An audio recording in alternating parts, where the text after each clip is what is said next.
A lot of folks watching, of course, what happens with that vote to try to force the release of the Epstein files. With the spotlight on that, we've seen, of course, President Trump not say much about this publicly on camera over the course of the last 24 hours. He's posted online, but here he is at an event today at the White House, walking out of the East Room, reporters trying to get him some questions. All of it as questions swirl, of course, around the Epstein case after the release of thousands of pages of new documents related to it by the House Oversight Committee. These calls for transparency, you're hearing it, of course, from those 218 lawmakers who signed on that so-called discharge petition to get that vote. They're also echoed by family members of survivors, like the woman you see here, Virginia Roberts Giuffre. She died by suicide earlier this year. But she was referenced several times in the emails that were released. Her name redacted, but later identified by Republicans. The House Oversight Committee said that they unredacted her name, suggesting that Democrats didn't want to share it because Giuffre has publicly said she never saw wrongdoing by President Trump.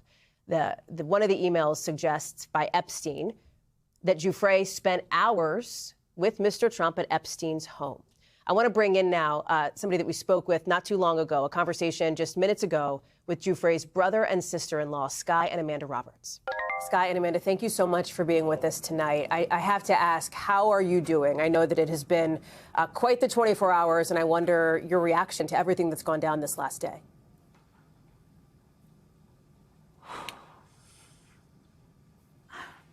It's another mixed bag of emotions. I think we were on the high of Congress coming back into session and swearing in Adelita Grijalva and seeing her walk in and take such a strong stance for survivors was so hopeful for us. It just really showed that like everything that we were doing mattered, that we were being heard. And so I think we were on the high of that.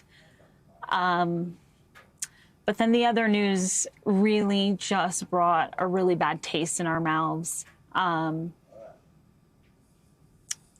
To say that we're disappointed is the least thing that we can say. I think we're angry. We are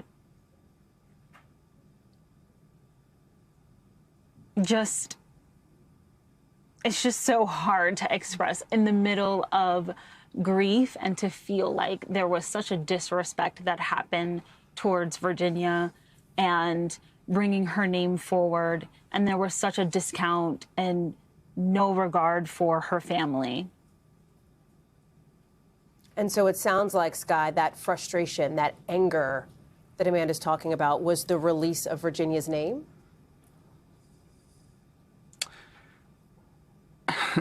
I don't want to come across angry today because I think there's a lot to celebrate. But I think Amanda put it correct. We have mixed bag of emotions right now. How reckless it is of the administration and the White House to unredact our sister's name. I mean, she's not even here to defend herself. She's not here to speak for herself. And I think, essentially what they're trying to do is exonerate Trump from being involved with Epstein, when in reality, it's a complete backfire for them. Mm-hmm. Because what a disrespect to survivors. I mean, the redaction is there for a reason, so it can protect the families and the individuals. And by removing that, as the White House removing that to say, oh, but you know what, it was Virginia though, and she's already cleared Trump's name. That's not entirely true. She said she was never personally involved with him. It doesn't mean that he wasn't involved with Epstein. I think the documents are showcasing that to begin with. And I just want to remind President Trump and the White House that survivors are not political toys. Our sister was not a political toy to use. Mm-hmm. They are sisters and mothers and daughters. We need to start putting some respect on survivors' names. Mm-hmm. Let me pull on one of the threads that you just laid out there, Skye, when you talk about the White House response to some of this, because they point out that Virginia never accused President Trump of any wrongdoing. Do you have any reason to believe that that was not the case regarding your sister? What did she share with you about her time at Mar-a-Lago and involving Donald Trump? I think it's firstly very important to point out that she clearly stated that there were people out there, there were names that she could not name for very specific reasons. Many survivors cannot name names for specific reasons. I don't personally know if she was involved with President Donald Trump. She said it herself that he was always very nice to her. But again, I think we have to point out that that doesn't exonerate him from the entire Epstein files. I think we've only seen a very small fraction. We've seen less than 1% of the entire files released, and we've seen his name come up a good handful of times. And so it would be disrespectful to other survivors out there that may have had that encounter. So I'm not here to accuse him, but I also think we have to be very careful with our words and how we use them. Did Virginia ever discuss with you this idea that she spent hours with Donald Trump at any point? That we're aware of, we've never had that conversation explicitly. But it was a long period of time, you know, we don't know. And that's exactly why we felt how reckless it was for the administration to do that. And by the way, they didn't even deny that that happened initially. They were just like, oh no, it was Virginia, and, you know, she's always spoke nicely of President Trump. So it's just this continuous game that they're playing. It's, what is it? Is it a hoax or is it not a hoax? You know, it's just this continuous back and forth. Is it only not a hoax when you feel like it can redeem you? And so we're tired of the games. We're tired of the back and forth.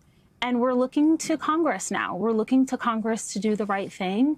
And we're hopeful. We're hopeful that this is going to happen because I feel the American people are just done. They're done with the gaslighting. They're done with the games. It's time for the whole truth.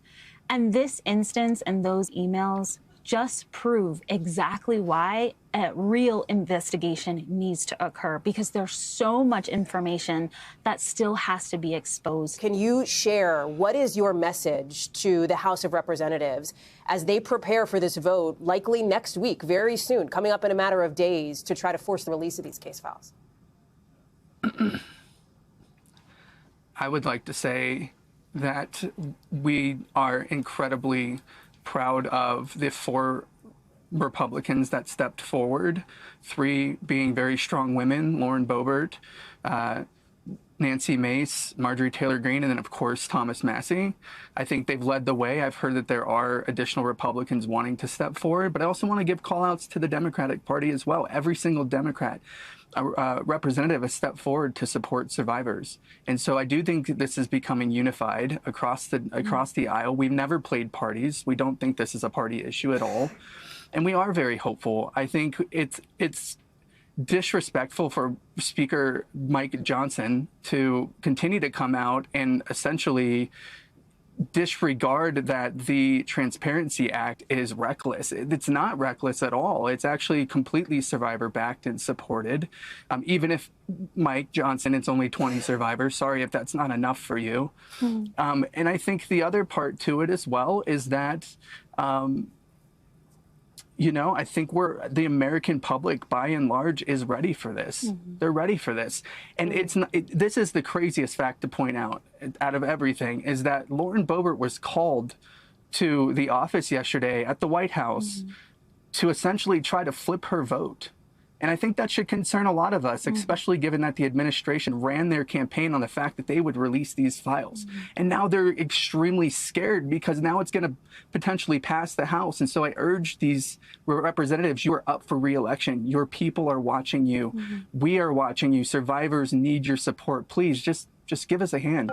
Skye and Amanda speaking with us just within the last 30 minutes or so. We should note, of course, that President Trump has not been accused of wrongdoing linked to Epstein by any survivors. And Giuffre, who died by suicide earlier this year, did not accuse him either. She wrote in her book, as you heard, that he could not have been friendlier at the point that she met him. The president says he cut ties with Epstein in the early 2000s after Epstein hired away Mar-a-Lago staffers, including Giuffre, to work for him.